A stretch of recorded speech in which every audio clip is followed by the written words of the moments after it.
நீங்க வந்து ஜாதி வெறி பிடிச்சவன்னு நினைக்கிறேன். ஜாதியை நீங்க இப்படி பேசுறீங்கன்னு நினைச்சு கூட பார்க்கல. முதலமைச்சர் விஜய் ஜாதியர் கூட எல்லாரும் சமங்கிறத பார்க்குறாரு. அதனால தான் இந்த வேலுநாச்சியார் இது வைக்க வேண்டாம் அப்படின்னு கூட அவர் நினைச்சிருக்கலாம். அப்படி இப்படின்னு ரொம்ப வந்து பார்த்தீங்கன்னா புத்திசாலித்தனமா இதோ நான் வந்து பார்த்தீங்கன்னா ஜாதி வெறி பிடிச்சவங்க மாதிரி பேசுனீங்க. அதாவது ஒன்று நல்லா புரிஞ்சுடுங்க. ராணி வேலுநாச்சியார் படை அப்படிங்கிற பேரை நான் வந்து சொல்லல. முதலமைச்சர் விஜய் அவர்கள் தான் தேர்தல் வாக்குன்னு சொல்லுது. அவரே சொல்லிட்டு அவரே ஏன் வைக்கல அப்படிங்கிறது என்னுடைய கேள்விக்குறி. நல்லா புரிஞ்சுக்கணும். அதாவது உங்களுடைய கொள்கை தலைவரா நீங்க ஒவ்வொரு தலைவரும் வச்சிருக்கீங்களே, அதுவே பாத்தீங்கன்னா ஒவ்வொரு சமுதாயத்தை ஓட்டுகள் நம்ம வாங்கணும் அப்படிங்கிற நோக்கத்துல தான். இதை மறுத்தீங்கன்னா உங்களுக்கு அரசியல் புரிதலே இல்லைன்னு அர்த்தம். ஓகேவா? அது வந்து எல்லா கட்சிகளும் அதான் பண்ணுது. அதனால நம்ம அதை பெருசா எடுத்துக்கல. விஜய் அவர்களும் கட்சி ஆரம்பிச்சு வர்றாரு.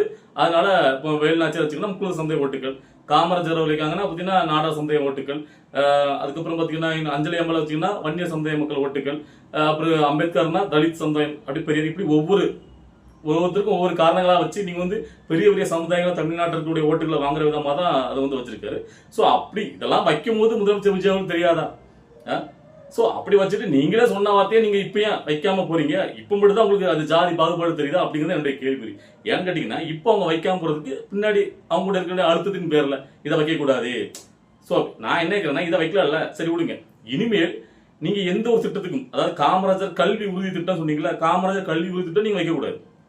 நல்லா புரியுது. அதே மாதிரி அஞ்சலி அம்மாள் விரைவு நீதிமன்றம் சொன்னீங்களா, அதுவும் அந்த பேர்ல வைக்கக்கூடாது. பெரியார் பேர்லயும் அதை கூட, அம்பேத்கர் அவர்கள் பேர்லயும் எந்த திட்டமும் நீங்க அறிமுகப்படுத்தக்கூடாது.